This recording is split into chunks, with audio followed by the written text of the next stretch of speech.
Hello students, आज हम equatorial point पर इलेक्ट्रिक फील्ड डेंसिटी कैलकुलेट करेंगे। ठीक है, हमने लास्ट क्लास में ऑलरेडी एक्सियल पॉइंट पे क्या इलेक्ट्रिक फील्ड डेंसिटी कैलकुलेट कर चुके हैं। सो अब हम इक्वेटोरियल पॉइंट पर इलेक्ट्रिक फील्ड डेंसिटी कैलकुलेट करेंगे। देखिए, अब यहाँ पे बात आती है इक्वेटोरियल पॉइंट होता क्या है। एक्चुअल में इक्वेटोरियल पॉइंट, जैसे कि आप इक्वेटर, आप जानते हो ना, इक्वेटर वो क्या करता है, अर्थ को दो स्फीयर में डिवाइड करता है। ठीक है, उसी तरह जो इक्वेटोरियल पॉइंट है वो भी क्या, वो किसी डाइपोल को क्या दो पार्ट में डिवाइड करता है। जैसे कि ये डाइपोल है -q एंड +q। ठीक है, ये क्या, इसके मिड पॉइंट पे क्या इक्वेटोरियल, ये लाइन क्या है हमारी इक्वेटोरियल लाइन, जो क्या डाइपोल को दो पार्ट में डिवाइड करती है। ओके, सो यहाँ पे आप देख सकते हैं ये क्या है, diagrammatically representation of electric field density at equatorial point पर। देखिए, ये हमारा डाइपोल है -q +q और इसके बीच में क्या इक्वेटोरियल पॉइंट है ओ। ये क्या हमारा इक्वेटोरियल पॉइंट। ठीक है, अब हमें क्या इस पॉइंट पर इलेक्ट्रिक फील्ड डेंसिटी कैलकुलेट करनी है। ठीक है, देखिए यहाँ पर ये और ये क्या है, इनके बीच का जो डिस्टेंस को हम r से रिप्रेजेंट किया, और ये क्या इलेक्ट्रिक डाइपोल लेंथ क्या है 12, L इस पोर्शन के लिए L और इसके लिए L। अब यहाँ पे देखिए, हमें यहाँ पर इस पॉइंट पे इलेक्ट्रिक फील्ड डेंसिटी कैलकुलेट करनी है। ठीक है, जिस पॉइंट पे हमें इलेक्ट्रिक फील्ड डेंसिटी कैलकुलेट करनी होती है उस पॉइंट पे हम क्या रखते हैं, टेस्ट चार्ज। तो हमने इस पॉइंट पे क्या रखा, टेस्ट चार्ज। तो यहाँ पे इस पॉइंट पे जो टेस्ट चार्ज है, जो इस पॉइंट पे हमने क्या टेस्ट चार्ज रखा, तो वो क्या, ये जो इलेक्ट्रिक, ये पॉजिटिव चार्ज क्या, इस टेस्ट चार्ज को रिपेल करेगा कुछ ऐसे।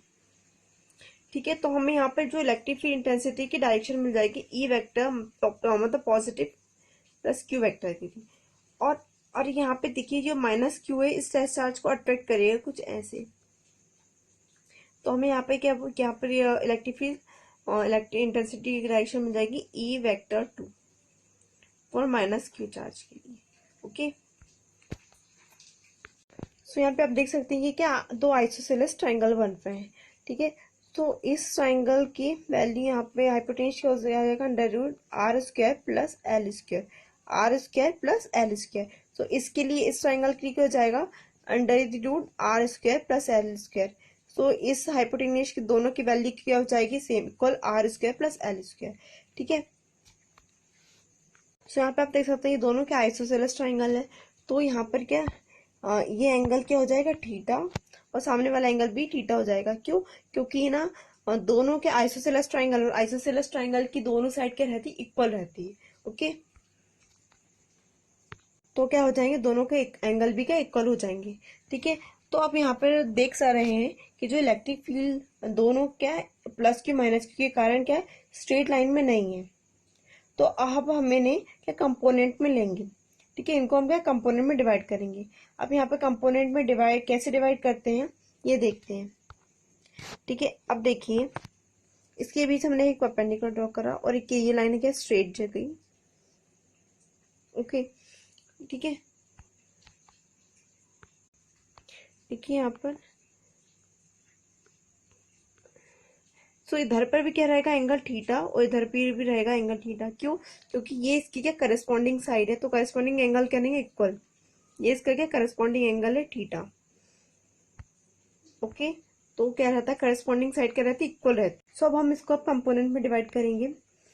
तो ये हमारा क्या रहेगा, E vector +q cos theta, ये हमारा कॉस कंपोनेंट रहेगा। क्योंकि जहां से एंगल बनता है हम उसको क्या हॉरिजॉन्टल कंपोनेंट लेते हैं, और वो होता है cos theta. So this is our E +q cos theta, और ये हमारा क्या हो जाएगा, ई +q sin थीटा। ओके, क्योंकि ये हमारा क्या वर्टिकल कंपोनेंट है, this is our vertical component. तो वो क्या रहा, वर्टिकल कंपोनेंट है, तो क्या हो जाएगा, E vector +q sin theta, और ये क्या है, E vector +q cos theta. ठीक है, अब हम इसी तरह -q के लिए भी लेंगे। ठीक है, तो ये हमारा, ये हमारा फिर अगेन क्या रहेगा, ई -q cos थीटा। ये फिर से हमारा क्या रहेगा, E minus Q cos theta, और ये क्या रहेगा हमारा vertical component E vector minus Q sine theta. Okay, एक बार फिर से देखिए, ये हमारा क्या रहेगा प्लस क्यू के लिए कॉस थीटा, और ये हमारा रहेगा प्लस क्यू के लिए साइन थीटा, और फिर यही हमारा क्या रहेगा ये जो एंगल क्या रहेगा हमारा माइनस क्यू के लिए कॉस कंपोनेंट, और ये हमारा क्या रहेगा माइनस क्यू के लिए साइन कंपोनेंट। ओके, अब हमें क्या एक बात ध्यान में रखनी होगी कि जो डायपोल की डायरेक्शन, इलेक्ट्रिकल डायपोल की डायरेक्शन क्या होती है, माइनस क्यू से लेके plus Q. This is our electrical direction of electrical dipole, minus Q से प्लस क्यू। ठीक है, पर अब यहाँ पे आप एक चीज ध्यान से देखिए, अब यहाँ पे देखिए ये क्या हमारा E vector minus Q sine theta, और यहीं पे हमारा क्या है E vector plus Q sine theta. Sorry वो E plus Q sine theta किस डायरेक्शन में रहेगा, इस डायरेक्शन में, और इसी डायरेक्शन में क्या रहेगा ई प्लस क्यू साइन थीटा, और ये इसी डायरेक्शन में क्या रहेगा ई plus Q E minus Q sine theta, और इसी डायरेक्शन में रहेगा ई प्लस क्यू साइन थीटा। अब देखिए दोनों क्या है अपोजिट डायरेक्शन में, एक इस डायरेक्शन में और एक इस डायरेक्शन में, और दोनों की क्या है एंगल आप देख सकते हो, दोनों एक का एंगल क्या है, दोनों का मैग्नीट्यूड सेम है बट क्या डायरेक्शन अपोजिट है। ठीक है, तो दोनों क्या हो जाएंगे, कैंसिल हो जाएंगे। ठीक है, अब हम नेक्स्ट देखेंगे। नेक्स्ट है intensity of electric field at point P due to charge plus Q, क्या हो जाएगा E1 is equal to 1/4πε0 K into Q upon AP square, where K क्या है डाइलेक्ट्रिक कांस्टेंट ऑफ मीडियम। हमने क्या देखा, हमने क्या ये डाइलेक्ट्रिक डाइपोल किसी मीडियम में रखा, किस में रखा, एयर या स्पेस में रखा है। ओके, इसका कांस्टेंट क्या है K, and similarly the intensity at point P due to minus Q charge, so minus Q charge के लिए इंटेंसिटी ऑफ इलेक्ट्रिक फील्ड क्या हो जाएगा E2 equal to 1/4πε0 into K into Q upon BP square. Okay, अब यहाँ पे देखिए angle PAO is equal to angle PBO is equal to theta, जैसे कि आप इस डायग्राम में देख सकते हैं एंगल PAO और एंगल PBO दोनों किसके बराबर है, थीटा के बराबर। ओके, अब यहाँ पे देखिए जो E1 vector and E2 vector can be resolve into two rectangular components and point P, the components E1 sin theta and E2 sin theta perpendicular cancel each other as they are in opposite direction. देखिए जो E1 है E2 E1 और E2 के जो sign component क्या है, दोनों के एक ही डायरेक्शन में है, दोनों के अपोजिट डायरेक्शन में, एक इस डायरेक्शन में है तो एक इस डायरेक्शन में जा रहा है, तो वो क्या है दोनों के एक दूसरे को कैंसिल आउट कर देंगे, क्योंकि दोनों का मैग्नीट्यूड भी सेम है पर डायरेक्शन के अपोजिट है, तो इसके कारण क्या दोनों साइन कंपोनेंट एक दूसरे को क्या कैंसिल आउट कर देंगे, बस बचेगा क्या कॉस कंपोनेंट, क्या दोनों एक दूसरे से परपेंडिकुलर है इसी कारण। ओके, सॉरी यहाँ पर क्या जो E1 कॉस्ट कंपोनेंट के एक दूसरे के यहाँ पर पैरेलल है to AB are directed along the same direction P vector, therefore magnitude of resultant electric intensity at point P will B.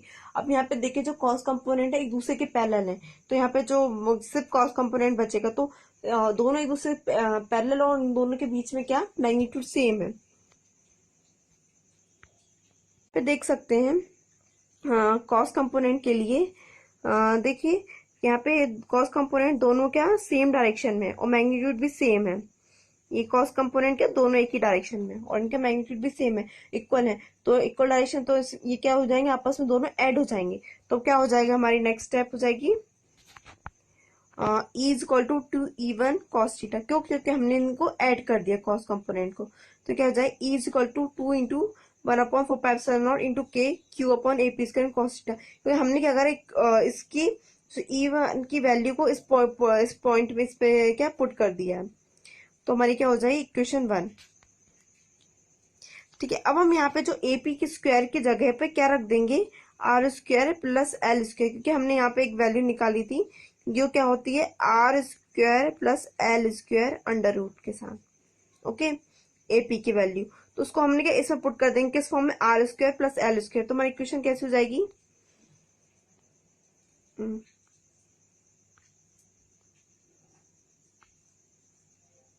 E is equal to 2 into 1/4, एक मिनट,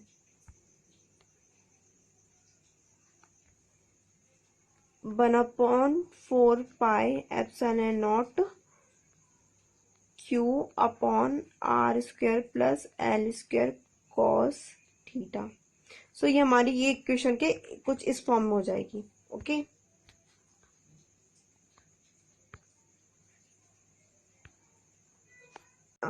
फिर हमने जो नेक्स्ट कॉस थीटा को भी क्या resolve कर लिया, इस कॉस थीटा की वैल्यू क्या हो जाएगी,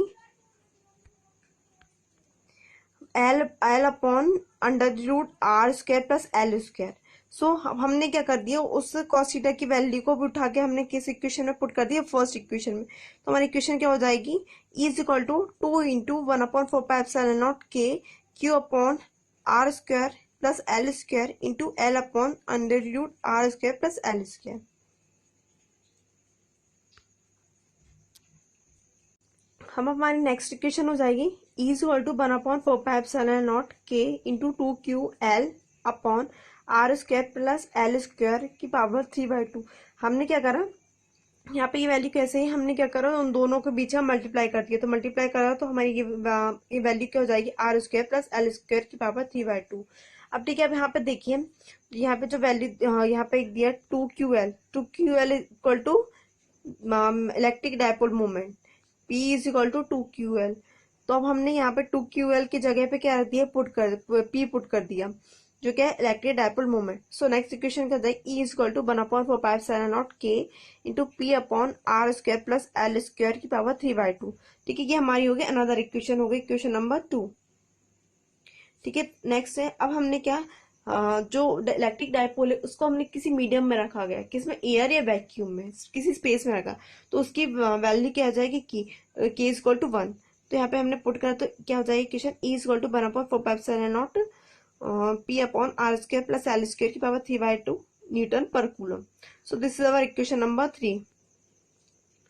अब हम नेक्स्ट देखेंगे वेक्टर फॉर्म में, E vector is equal to 1 minus 1/4 pi epsilon naught P upon R square plus L square की पावर 3/2 की पावर P क्या है। अब यहाँ पे देखिए नेगेटिव साइन कैसे आया, एक देखिए इस डायग्राम में आप ध्यान से देखिए, जो इलेक्ट्रिक फील्ड इंटेंसिटी की डायरेक्शन क्या है, ये इस डायरेक्शन में, इलेक्ट्रिक फील्ड इंटेंसिटी की डायरेक्शन क्या है, ये रहा है, और इलेक्ट्रिक डायपोल की डायरेक्शन क्या है, इस डायरेक्शन में, माइनस Q से लेके प्लस Q।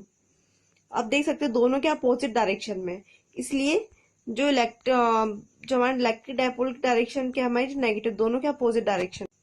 यहाँ पे ये नेगेटिव साइन रिप्रेजेंट करता है कि जो दोनों की डायरेक्शन क्या अपोजिट है, इलेक्ट्रिक फील्ड डायरेक्शन और इलेक्ट्रिक फील्ड डायरेक्शन और इलेक्ट्रिक डायपोल की डायरेक्शन क्या अपोजिट है। सो नेक्स्ट है, if dipole is very small और the distance of point P from the dipole is very large. यहाँ पे अगर यहाँ पे इलेक्ट्रिक डायपोल क्या लार्ज हो ज्यादा, और यहाँ पे क्या हो जाएगा, E is equal to 1/4 pi epsilon naught K into P upon R Q, okay, newton per coulomb. This is our equation number 4। अब यहाँ पे हम K को इक्वल टू 1 पुट करेंगे तो क्या हो जाएगा, E is equal to 1/4 pi epsilon naught P upon R Q newton per coulomb. अब वेक्टर फॉर्म में क्या हो जाएगा, E vector is equal to minus 1/4 pi epsilon naught P upon R Q. So यहाँ पे देखिए क्या है, किसको रिप्रेजेंट कर रहा है, कि दोनों क्या अपोजिट डायरेक्शन में है।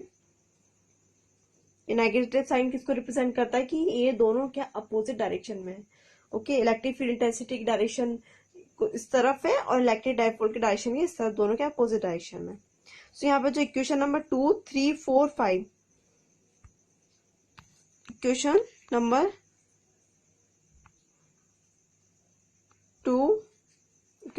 2, 3 और 4, 5 किसको shows the expression of density of electric field due to a dipole in equatorial position.